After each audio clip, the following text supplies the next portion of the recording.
Shalom. Selamat pagi Bapak, Ibu, Saudara. Terima kasih telah bergabung bersama kami dalam renungan harian Jemaat GKJ Bandung. Bersama kita akan mendengarkan firman Tuhan dan merenungkannya. Kamis 9 Februari 2023. Pagi ini dalam renungan pagi kita akan bersama merenungkan firman Tuhan yang pada pagi hari ini dibacakan dari Injil Yohanes pasal 6 ayat 37 demikian. Semua yang diberikan Bapa kepadaku akan datang kepadaku, dan barang siapa datang kepadaku, ia tidak akan kubuang. Renungan pada pagi hari ini diberi judul Sebagaimana Adaku. Saudara-saudara sekalian, pada renungan pagi ini saya ingin bercerita tentang sebuah lagu di dalam Kidung Jemaat. Lagu ini syairnya adalah gubahan dari seorang bernama Charlotte Elliott yang dilahirkan pada tahun 1789 di sebuah daerah pinggiran kota London. Kisah di balik nyanyian pujian ini menarik sekali. Charlotte Elliott adalah seorang yang lahir di tengah keluarga pendeta. Ayahnya, kakeknya, pamannya, bahkan adiknya semua menjadi pendeta. Tetapi hingga di usia 33 tahun, sebenarnya Charlotte sendiri belum bersungguh-sungguh dengan imannya.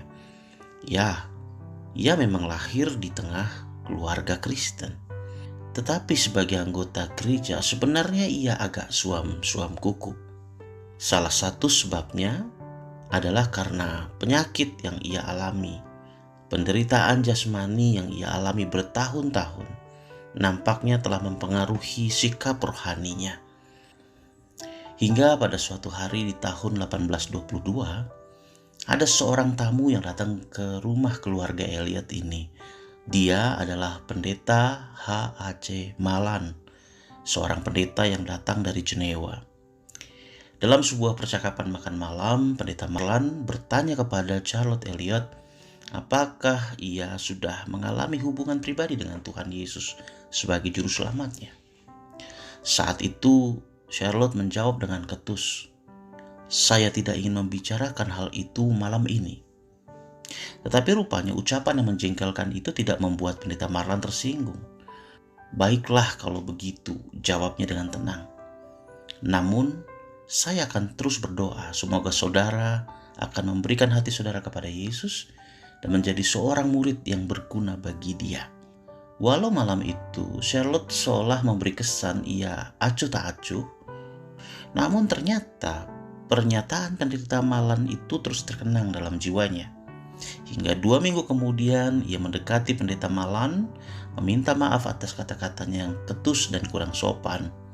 Lalu ia pun mengaku bahwa sebenarnya ia ingin percaya kepada Tuhan Yesus, tetapi ia menyimpan pertanyaan dalam hatinya yang sulit ia jawab. Bagaimana caranya ia dapat datang kepada Tuhan? Ketika ia mengutarakan hal itu, pendeta Malan memberikan nasihat. "Datanglah kepada Yesus, begitu saja, sebagaimana saudara ada." Charlotte menjawab dengan ragu, "Apakah Yesus akan menerima saya sebagaimana saya ada?" "Dengan senang hati," jawab pendeta Malan. Hari itu Charlotte Elliott tersentuh dan menjadi percaya kepada Tuhan. Beberapa tahun kemudian Charlotte menuliskan sebuah syair lagu dengan judul Just As I Am atau Sebagaimana Adaku. Pada syair yang ditulisnya diberi pengantar dari Yohanes pasal 6 ayat 37. "Barang siapa datang kepadaku, ia tidak akan kubuang." Karya yang indah itu kini ada dalam Kidung Jemaat nomor 27 dengan judul Meski Tak Layak Diriku. Saudara-saudara yang terkasih, dari kisah ini kita belajar untuk mau datang kepada Tuhan sebagaimanapun adanya kita. Marilah kita percaya bahwa kasih Allah sanggup untuk menerima kita. Walau hidup kita penuh celah, oleh karena keputusan-keputusan di masa lalu kita. Marilah kita mengingat kasih Tuhan yang senantiasa penuh kasih setia untuk menyambut kita. Ia telah menebus kita dengan darahnya yang kudus. Kita ini adalah miliknya. Dan barang siapa yang datang pada Tuhan, ia tidak akan membuangnya. Datanglah kepada Tuhan sebagaimana adanya kita. Amin. Mari kita berdoa. Bapa dalam surga, terima kasih Tuhan. Bila pagi hari ini kami boleh membaca firman-Mu. Engkau Allah yang senantiasa menyambut kami dalam kasih-Mu. Sebagaimana kami ada. Engkau tidak akan menolak kami. Karena kasih-Mu begitu besar bagi kami yang sungguh-sungguh datang kepadamu. Untuk menjalani satu kehidupan baru bersama dengan Engkau. Dalam nama Tuhan Yesus kami berdoa. Amin.